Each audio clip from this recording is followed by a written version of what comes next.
Well, no one else needs to. Yeah. So, Well, you can walk this way. yeah.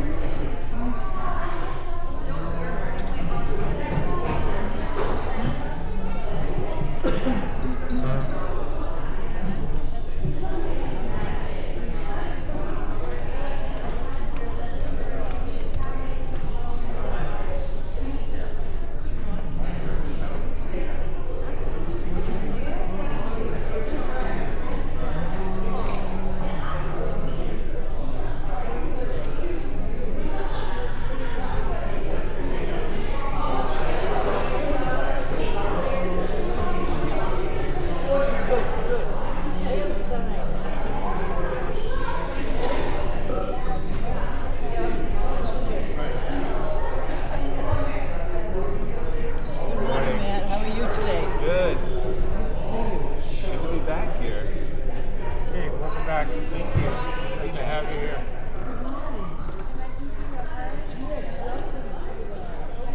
Good morning.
Good morning.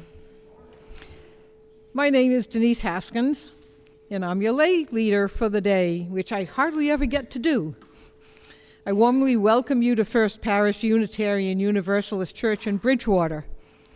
So this week we are thrilled to have Matt Meyer back leading our service, as he has done for many years.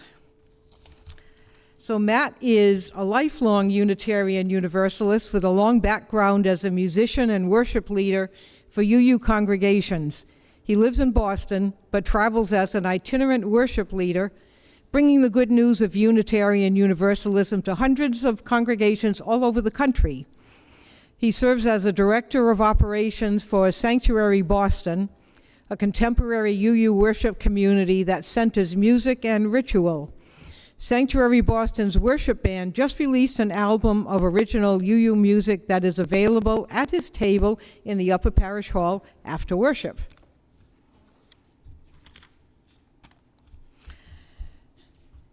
Our ushers today are Debbie and Sam Baumgarten, and coffee hour is hosted by Kids in the Kitchen.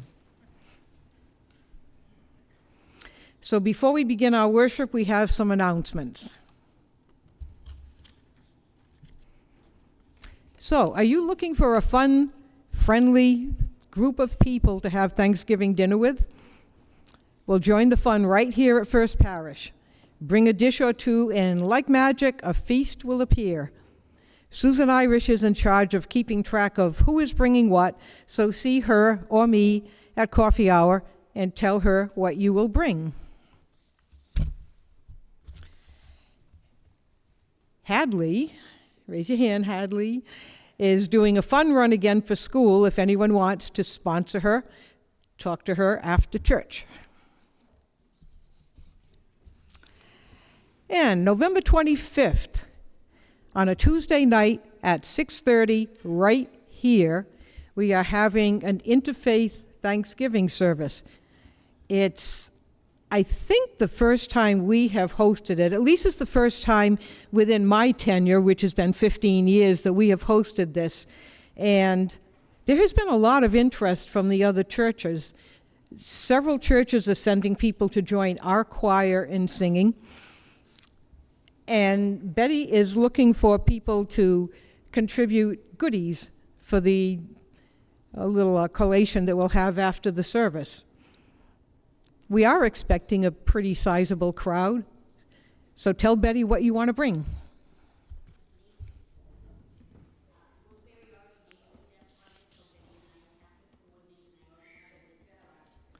Oh, so Beth is coordinating. Okay. Beth, Betty, you know. Okay.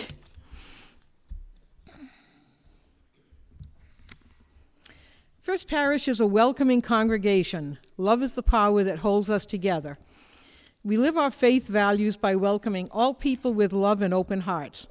No matter who you are, no matter who you love, no matter where you are in your spiritual path, you are welcome here. If you're joining us for the first time today, we welcome you to share in our worship today as your whole self. We also encourage you to fill out the guest book at the back of the sanctuary. For newcomers joining us online, please see the sign-up link posted in the Zoom chat. The recording camera is turned off to protect your privacy during the sharing of joys and sorrows. In the event of emergency, please leave the building through the main sanctuary doors, or should you need a ramp, through the School Street entrance here. Thank you for joining in worship today. Whether you join us in person or via Zoom, your presence creates our beloved community of faith. And we will now begin our time of worship with a prelude by Matt.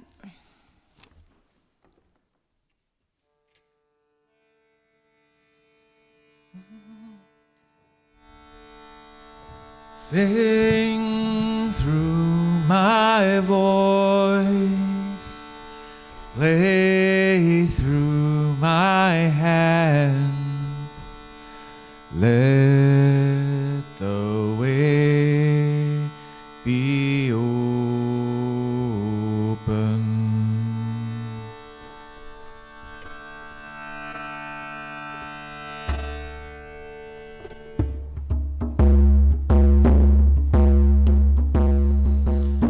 Sing through my voice, play through my hands, let the way be open.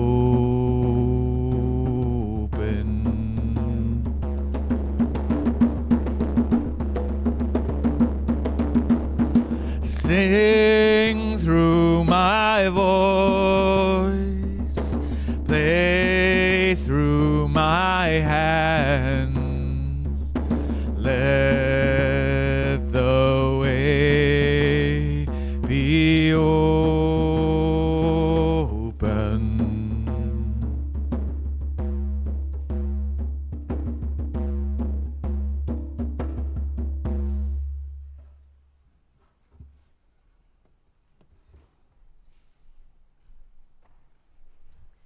Thank you, Matt.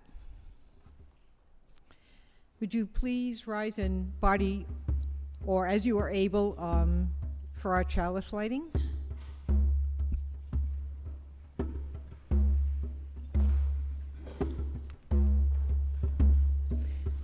We light our chalice to mark this sacred hour as we gather in this beautiful historic sanctuary, both in body and spirit. We connect to many generations that have come here to explore the divine. Let us join our hearts and find the holy in our relationship to each other. It is time to share ritual together.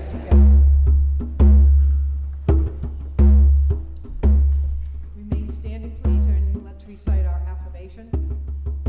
Love is the spirit of this church, and service is gift.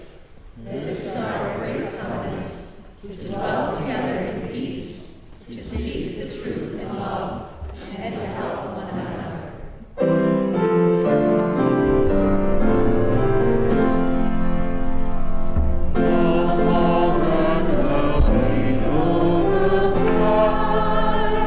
The songs of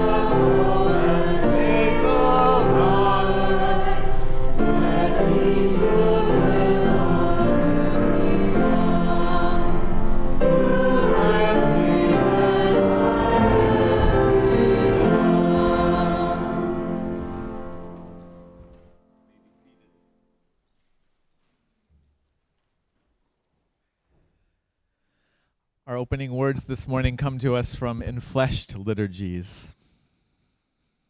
Before the burning bush of this world, asking us to love all of its holy and hurting ground.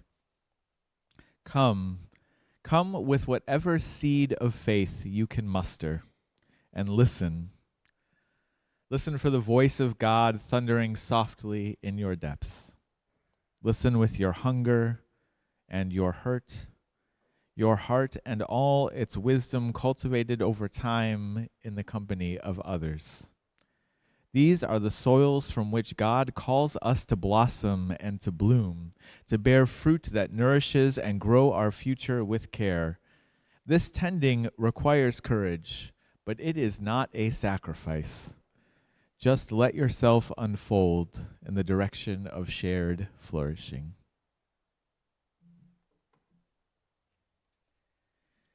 In my congregation of Sanctuary Boston, we have a saying, which is we're going to start with some singing and we're going to end with singing. And in the middle, what we're going to do is mostly a lot of singing. Our congregation, as Denise mentioned, just released an album this summer, and we're going to do a couple songs today from that album, including this one, Bright Morning Stars. This is an old traditional tune. It's in the hymnal, and we're going to do the hymnal version, but with different music and also different words.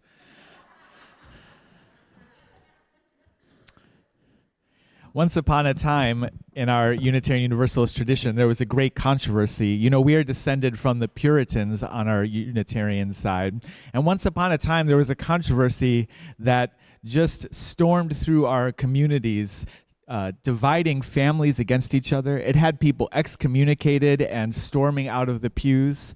It was the question of whether we should allow sheet music in churches. And then, even worse, whether we should allow hymn singing in church. And this heresy of whether to allow hymns in church tore our communities apart. But we're going to try, and before that, we only sang the Psalms, like Psalm 100 that we just did, and we only sang them in call and response. And so in honor of that heritage this morning, we're going to do a lot of call and response singing together, although we're going to do it with some theology and goodness knows with some rhythm that would have the Puritans rolling over in their graves. So this song goes like this. Bright morning stars arise, and bright morning stars arise, and bright morning stars arise, and day is a breaking in my soul. Let's try that. Bright morning stars arise, and bright morning stars arise, and bright morning stars arise, and day is a breaking in my soul. Sounds pretty good. I'll invite you to rise in body or spirit,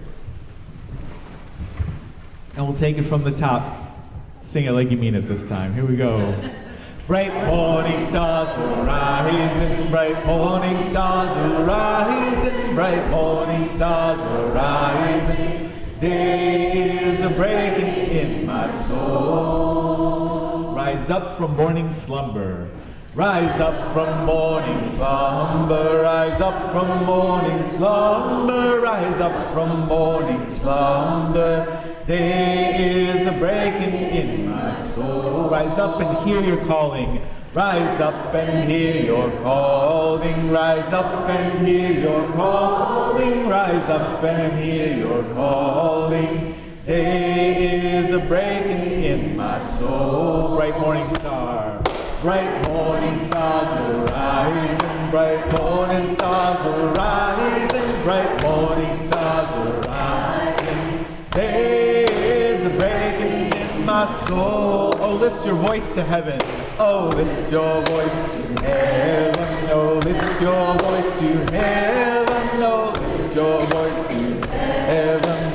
Day is a breaking in my soul. We'll build this faith together. We'll build this faith together. We'll build this faith together. We'll build this faith together. Day is a breaking in my soul. And bright morning star, bright morning stars arise, and bright morning stars arise, and bright morning stars arise. Day is a breaking in my soul. Days are breaking. Days are breaking in my soul. Days are breaking slowly in 11-part harmony. Here we go. Days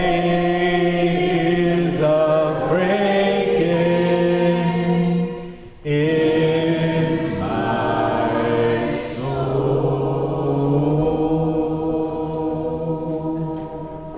You sound good. Let's take a deep breath. You may be seated as you exhale.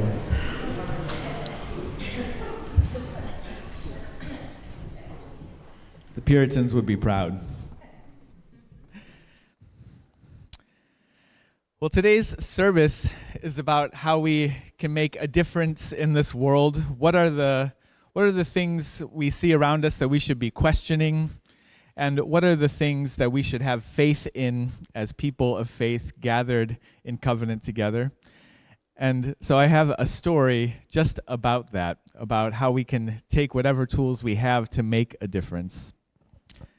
So Miriam was just about to start 4th grade, and she was thrilled because 4th grade was the year at her school that all of the students got to learn to play an instrument and play in the school orchestra. Anybody here play in the school orchestra now? Now? Anybody here ever played school band or orchestra? Do we have a bunch of band nerds? We have a few. Great. I love it.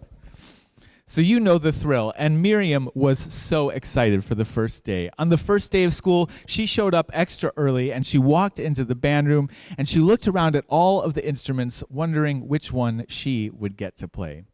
There was the giant, terrifying bass drum. There were shiny brass trumpets, beautiful violins. She saw her teacher, Miss Berman, there, and she said, "Here I am. What do you need me to play in the orchestra?" Miss Berman said, "Miriam, right? I think I have just the instrument for you." And she disappeared into her office, and she came out a moment later with a tambourine.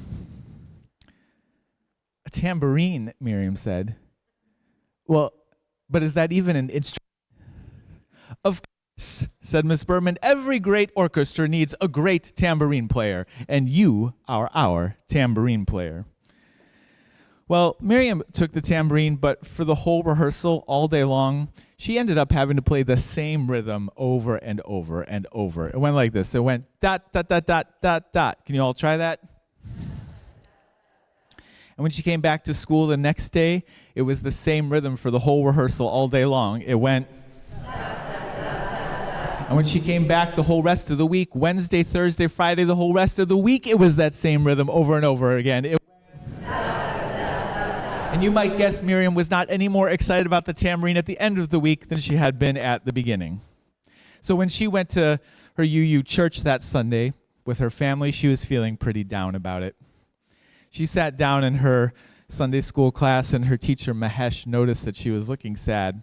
He asked her, "What's up?" And she said, "Well, I was so excited to learn to play an instrument and to play in the school orchestra, but I ended up with the tambourine, and I just have to play the same rhythm all week long. It goes..."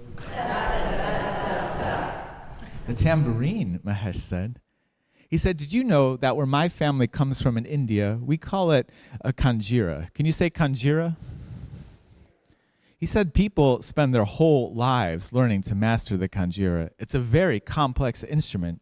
And one of the beautiful things about it is that every sound that you can play on the kanjira, you can also sing. And so new students are taught to sing the rhythms of the kanjira, and they write out whole lines of, well, poetry out of the rhythms of it. In fact, they write whole books of poetry of the rhythms for kanjira. Takita-dum, kutatengi, natum-tum, tatum, takita-dum, kutatengum. Where I come from, the tambourine is an instrument for creating poetry and creating, well, beauty in the world. Poetry and beauty, Miriam said. Can you say poetry and beauty? Poetry. That doesn't sound so bad. She was thinking about that after church when all the adults were running around at coffee hour. But she was sitting by herself, and a family friend, Anna, came and sat with her. Anna remembered, she said, this was the week you were going to start 4th grade and learn to play an instrument and play in the school orchestra. How is it going? Well, she said, I got stuck playing the tambourine, and I just same rhythm all week long. It goes...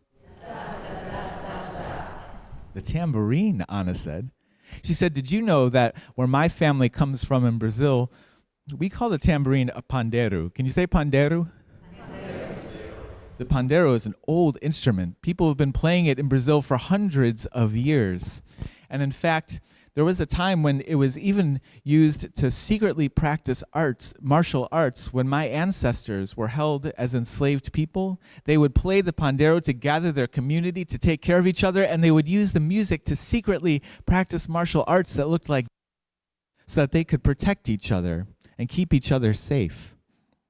Where I come from, the tambourine is an instrument for creating community and safety. Safety and community, Miriam said. Can you say safety and community? Safety and community. Well, that doesn't sound so bad. So Miriam was thinking about all of this when she went back to school the next day. She saw her teacher, Ms. Berman, there, and she told her about the kanjira and the pandeiro and about poetry and beauty and safety and community, but she said, I don't know what any of that has to do with me because I'm still stuck playing the same rhythm all week long that goes... Well, Ms. Berman said. She asked, Miriam, do you know where your name comes from? She said, of course. Comes from my parents. Well, right, but do you know who Miriam was? She said, in your family's history, there's a story about a woman named Miriam, one of the first musicians in recorded history. The story says that when your ancient ancestors were fleeing slavery in Egypt, they arrived safely on the other side of the Red Sea, and they held a celebration to celebrate that they were on their way to freedom. And they had this huge party of singing and dancing and celebrations together. And it was a woman named Miriam with a tambourine who got that party started. And women, just like Miriam, would play for the tambourine for weddings and festivals and celebrations all throughout the Middle East in ancient times. In your family's history, the tambourine was a way of celebrating the journey towards love and towards freedom. Freedom and love, Miriam said. Can you say freedom and love? Freedom and love. That doesn't sound so bad.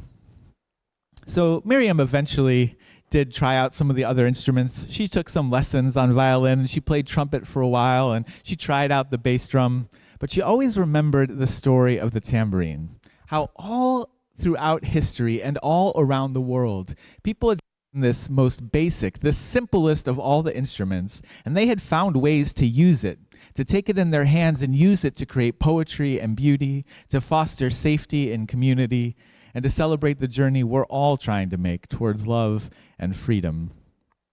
And I think that's a little bit of what we do here on Sunday mornings, is come together not just to remind each other about the values that are most important to us, but to think together, to strategize together, sometimes even challenge each other, to think of how we can use whatever tools we have in our hands, however simple, and use them to make a difference, to foster love and safety and community, and make that journey towards freedom.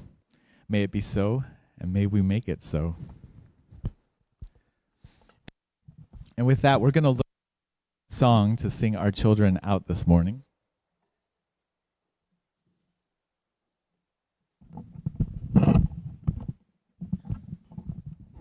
Denise, you want to play it once through, and then I'll sing it once through, and then I will invite you to join me as we sing the children out.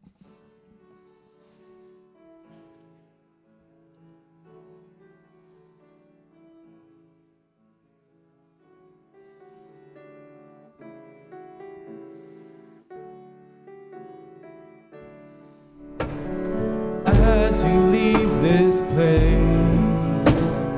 know that you belong.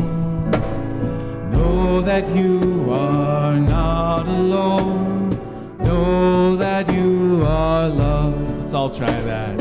As you leave this place, know that you belong. Know that you are not alone. Know that you are loved. One more time. As you leave this place, know that you belong. Know that you are not alone. Know that you are loved. You guys ready? One more time. Know you are not alone. Know that you are loved. Nice.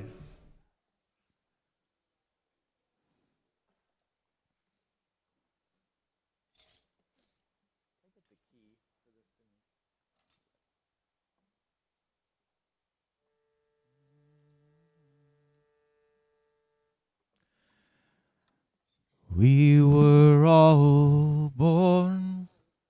Yeah, we're going to sing before it and then after. Yeah. We're going to do some sing at the beginning of Joys and Sorrows and at the end and also in the middle. This song has 2 parts, so we're going to sing part 1 and then part 2 and then both of them at the same time if you're feeling ambitious. It goes like this. We were all born infinitely whole. We were all born infinitely whole. Would you try that with me? We were all born infinitely whole. We were all born infinitely whole. One more. We were all born infinitely whole. We were all born infinitely whole.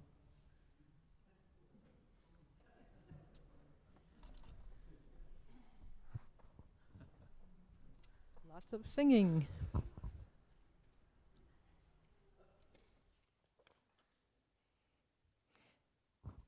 Now is the time in our service for the sharing of joys and sorrows, those matters of great personal significance that touch us, our families, and loved ones. If you have a joy or a sorrow, please come to the front to light a candle. Please share fully but briefly into the microphone so that all may hear you. You may also choose to light your candle in silence. Online participants are invited to share by typing your joys and sorrows in the chat. A volunteer in the sanctuary will read them aloud. We are each of us enough. We are each of us complete. We are each of us enough, just exactly as we are. Let's try that. We are each of us enough. We are each of us complete. We are each of us enough, just exactly as we are. Again. We are each of us enough. We are each of us complete. We are each of us enough, just exactly as we are. One more time. We are each of us enough. We are each of us complete.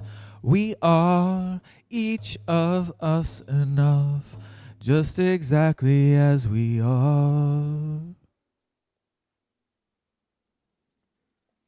I invite you to take a deep breath, to be present in this place where for now at least there is nowhere else you need to be.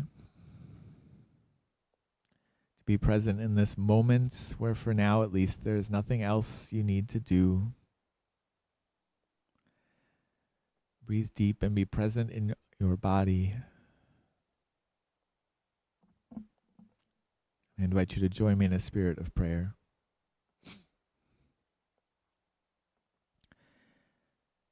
Spirit of love, be with us as we are with each other this morning, gathered in your name. Some of us arrive here at the end of a long week, looking back to find that we've just been going through the motions. May we gather in stillness. May we gather to find our intentions again. Some of us are here thinking of loved ones that are no longer with us, those who have passed. May our aching hearts remind us of the love that has been with us all along. The laughter, the conversation, the connections that we shared. Some of us come with hearts weighed down with worry for loved ones facing surgery or with new diagnoses, or facing just another day of long chronic pain or illness. May our burdens be lightened as they are shared in community, as we carry them together. Some of us arrive here this morning filled up with small gratitudes, the small glad gifts of the here and the now. And some of us celebrating big joys. Some of us are carrying the all of it, the grief and the gratitudes, the sorrows and the celebrations.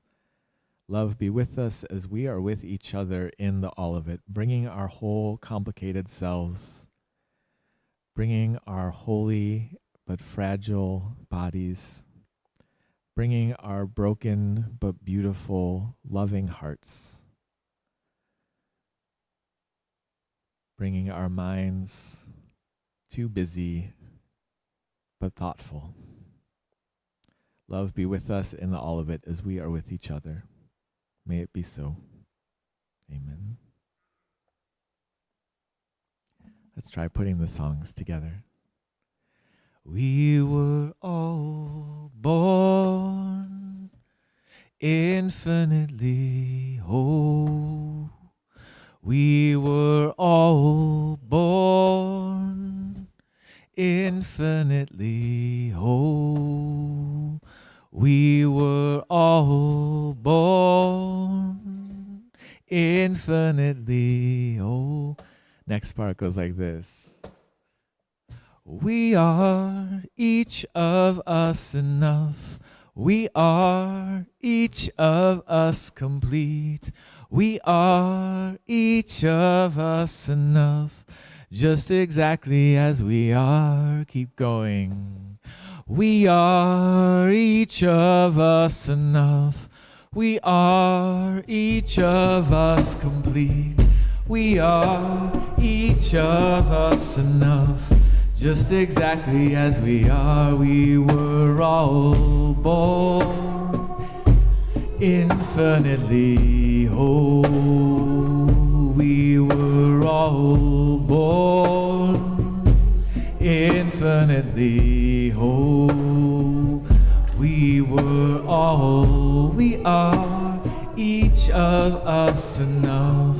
We are each of us complete. We are each of us enough, just exactly as we are.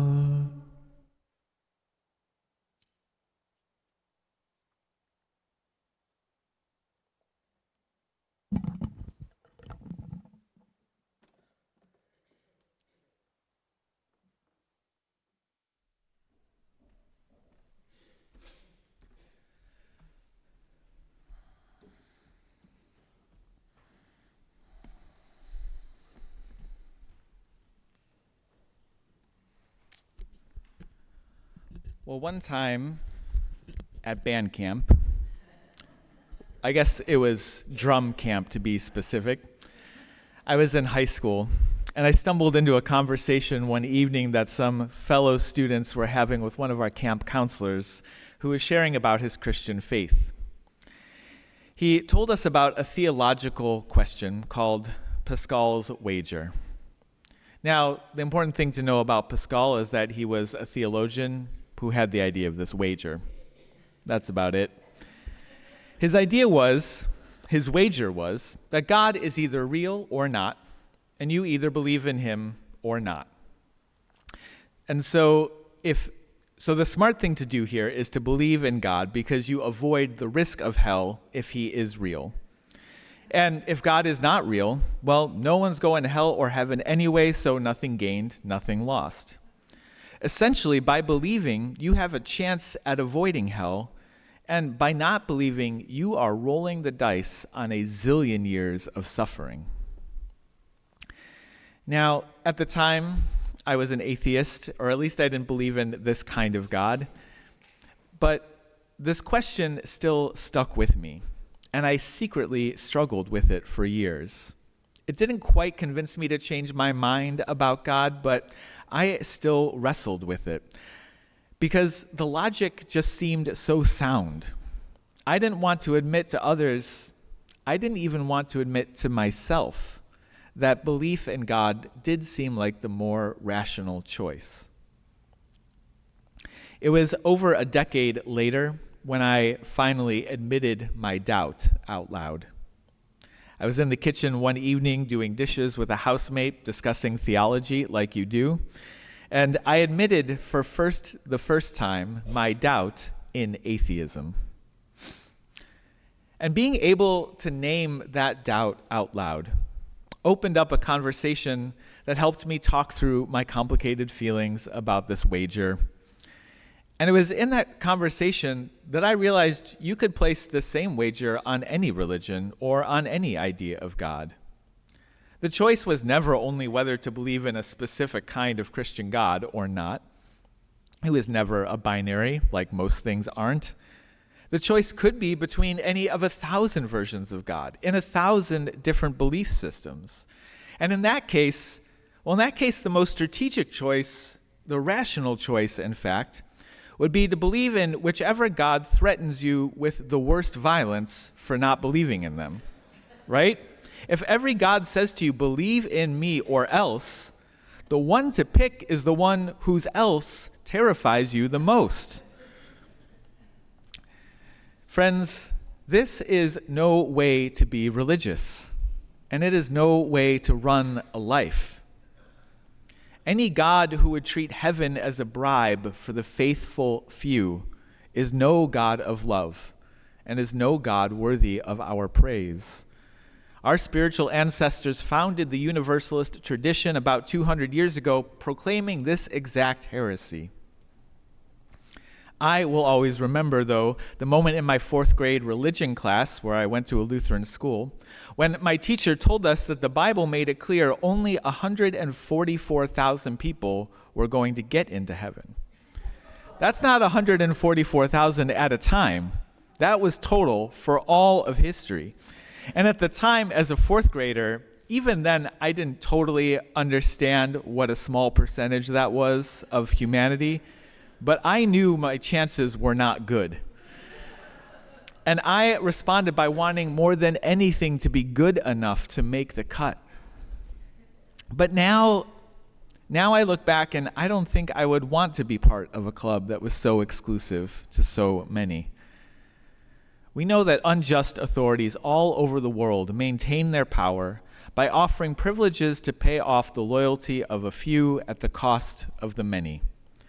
I would not take that bribe, not on earth and not in heaven. But if you're in this sanctuary this morning, this is probably old news to you. Not many people attend or even visit a Unitarian Universalist congregation without having already rejected at least the traditional idea of hell. But the story of an authority who would offer salvation to some at the cost of the many in exchange for a regime of loyalty and fear, that is a story many of us still wrestle with here on earth. It is the story of white supremacy. It is the story of patriarchy. It is the story of nearly all of the isms offering privileges to just a big enough group that they don't question the injustice of the larger system. One of the most vivid examples of this, for me, comes to us from Philadelphia in 1834. In 1834, there was the famous Flying Horses Riot in neighborhoods in Philadelphia where many immigrant communities lived together. Many of the newly arrived white immigrants were fed up with racial tension, and they planned to destroy the homes of all of the African Americans living nearby in their neighborhood. Irish immigrants living in the same neighborhood were told to put a candle in their window on the night of the riot, And the candle would be a symbol to identify themselves as white, or at least not black, so that their houses would be spared from the arson. These Irish immigrants, my own cultural ancestors, who were entering into the new racial hierarchy of this new country, were asked to pick sides. They faced a question between choosing safety for themselves or dignity for all. Many of them put the candle in their window. They chose whiteness, and their homes were spared. This is part of the story of how the Irish became white.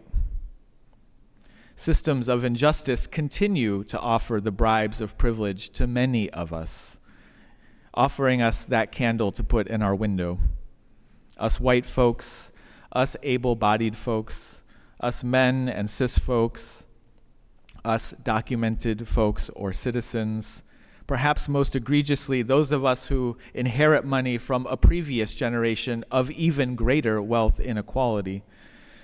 We're promised safety and comfort for the few as long as we put a candle in our window and close our eyes to the violence down the street. These systems perpetuate the lie that you can keep your family safe as long as you remain silent about the violence outside your doors. Before I had admitted my doubt in atheism, I had struggled for so many years with Pascal's wager. Not because I had the wrong answer, but because it was the wrong question. Beloveds, don't just doubt the religious answers that some people give you. Doubt the questions. Doubt the questions when they are asked in order to control. Doubt the questions that don't begin with love. Doubt the questions that are meant to divide us, particularly the so-called saved from the unsaved, the documented from the undocumented.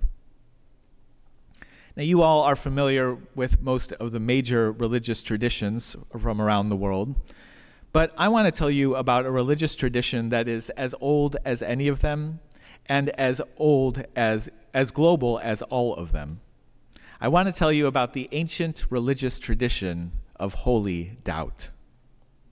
In fact, I want to tell you about 3 traditions of doubt. The first one goes back at least as far as Anaxagoras, whose name I've spent all week practicing. He was the first person in history to be indicted in court for atheism in 467 BCE. His crime was that he had seen a meteorite fall to Earth, and after finding that rock in a field, he started to theorize that maybe the stars and the planets in the skies were just fiery orbs of rock and metal, instead of gods traveling back and forth across the heavens. This was his crime. This first tradition of doubt is a tradition of people looking up to the heavens and wondering if they are not so different from the world we can grasp here on earth as it is in heaven. This first tradition gave us the scientific method. It is doubt in unquestioned supremacy of tradition, and it is belief in the possibility of learning and change. It is belief in truth-seeking. A second tradition of doubt is a tradition of people looking not up to the heavens, but across to each other. Learning from each other across cultures and traditions can wonderfully lead us to second-guess our old, narrow assumptions. This tradition goes back at least as far as Xenophanes, who was also Greek, but traveled all around the ancient world. And the more he traveled, the more he started to notice something. The more he started to notice that the Greek gods back home seemed so Greek. He ended up claiming that if horses could paint, I'll bet they would paint gods that looked a lot like horses. This second tradition is a tradition of cross-cultural engagement, a tradition that invites us to see the world through another's perspective. It is the basis of every movement for peace. It is doubt in the stories we may have once taken for granted, and it is belief in the experience of those who are different from us. It is belief in diversity and equity and inclusion. A third tradition of holy doubt. is the tradition of questioning unearned and unjust authority. And for this one, let's go back to the Bible itself. As an adult, I've come back to the Bible not to take it literally, but to take it seriously. And I love that the religious tradition of doubt is alive and well in Scripture. Several times in the story of Exodus, God gets angry with the infidelity of the Israelites and tells Moses, "Get out of the way. I'm going to destroy the whole lot of them." But Moses doubts God's decision and stands in the way against the genocide. First, Moses appeals to God's more loving nature, and that works for a while. But the next time it happens, he takes a different tact, and Moses appeals to God's delicate ego and fragile masculinity. He says, "Lord, if you kill us, then the Egyptians are going to hear about it. And everyone all around the region is going to gossip about how you weren't strong enough to bring us to the freedom like you promised you would." God agrees, and Scripture says God repents for the evil he had sought to do. When we doubt the seemingly limitless power of violent authorities, when we resolve to stand strong as believers in love and in justice, peace is possible, and even God himself may repent for his violence. This third tradition is the tradition of justice. It is the doubt of unearned authority, and it is belief in the inherent worth and dignity of every person. These are the three traditions of holy doubt, which are also three traditions of belief.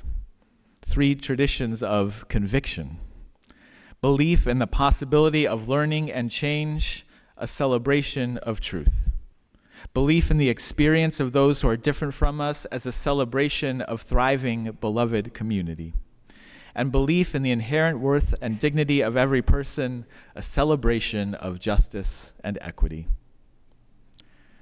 Our opening words offered an invitation this morning before the burning bush of this world, asking us to love all of its holy and hurting ground. Come with whatever seed of faith you can muster.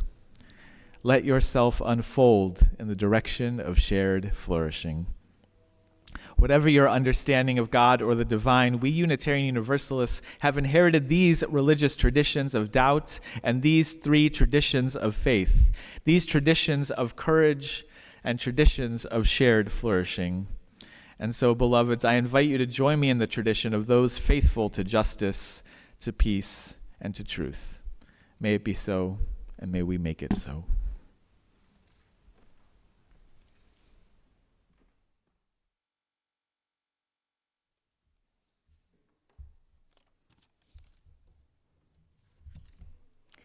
Each Sunday, we collect an offering to support the ministries of the church and the mission of a community organization that shares our values.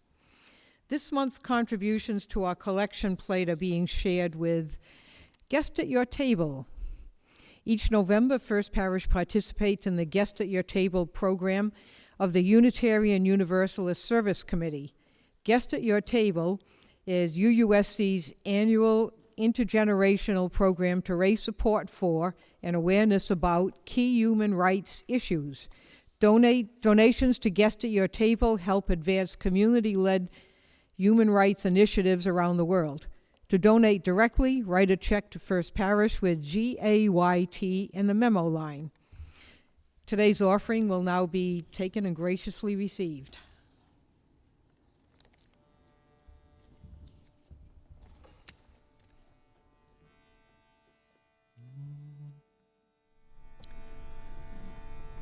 I was told the way to heaven was narrow.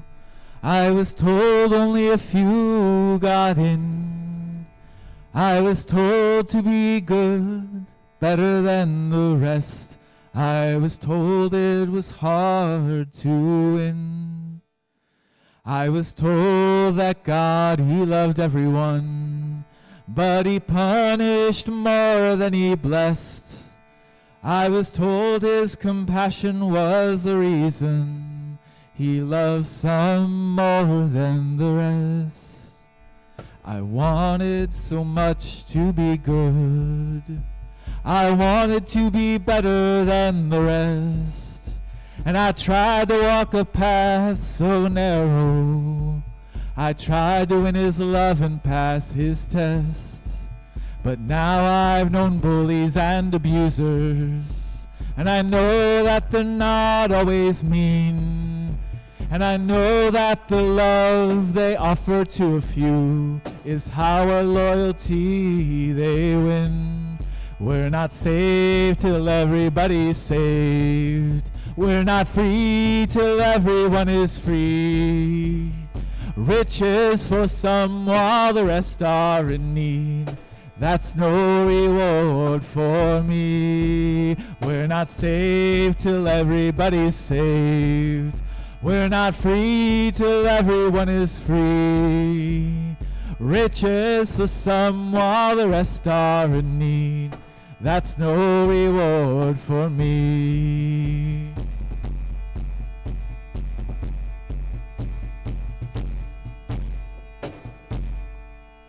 Now I know the answer to their wager.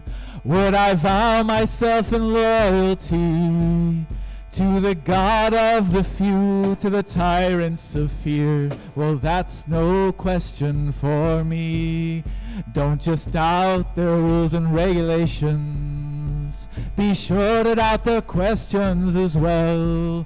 Doubt their declarations, all that are meant to divide. Doubt their questions that are meant to control. Let us wonder aloud to each other how we might begin again here in love. Let us wonder aloud of the world we've imagined here on earth as it is up above. 'Cause we're not saved till everybody's saved. We're not free till everyone is free. Riches for some while the rest are in need. That's no reward for me. We're not saved till everybody's saved. We're not free till everyone is free. Riches for some while the rest are in need. That's no reward for me.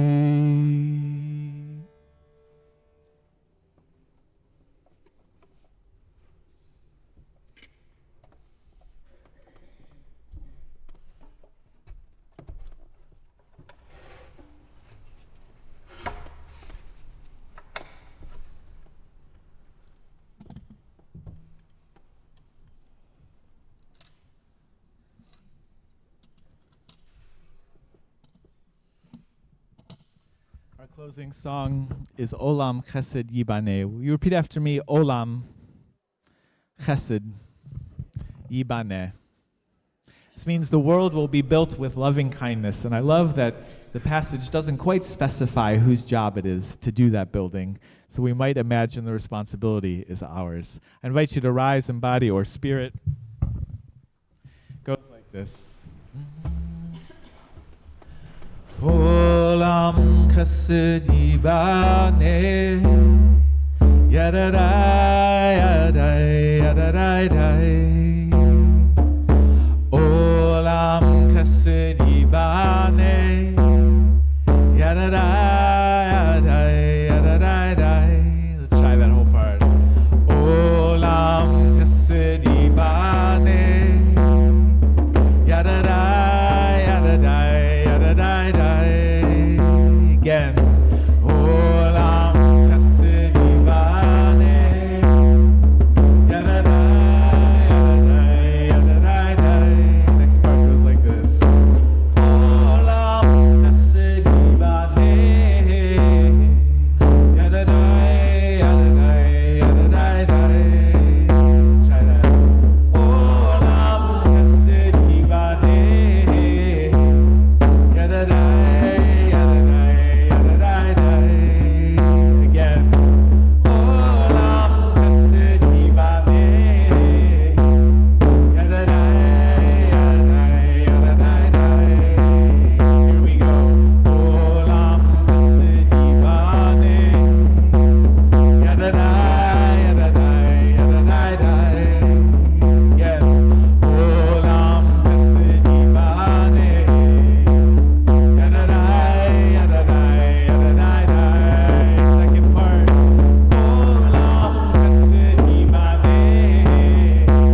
Beloveds, may we go forth in the tradition of doubt, questioning those questions that don't begin with love, and having faith in the possibilities of love and justice and peace and truth. Go in peace and go and be blessed as you are each a blessing to others.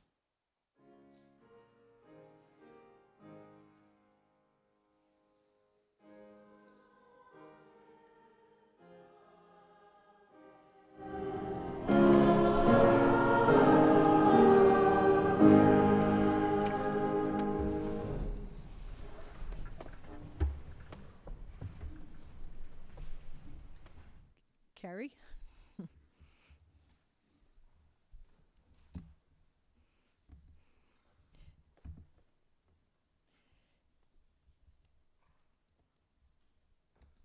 Please join me in reciting our chalice extinguishing words. We extinguish this flame, but not the light of truth, but the warmth of community, or the fire of commitment. These we carry in our hearts until we are together again.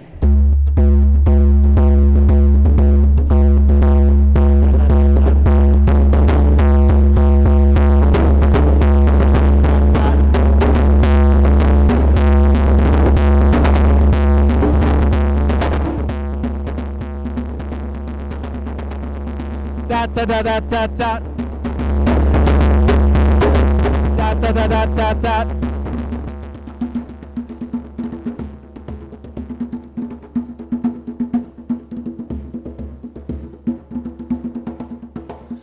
Da da da da da da. Da da da da da da.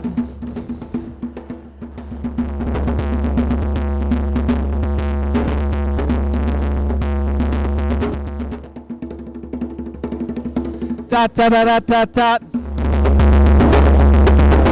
Da da da da da da. Da da da da da da. Da da da da da da. Well done. Thank you so much, Matt. That was delightful as usual. So our time of worship has ended. Our time of fellowship now begins. If you'd like to stay for coffee hour, please make your way to the parish hall.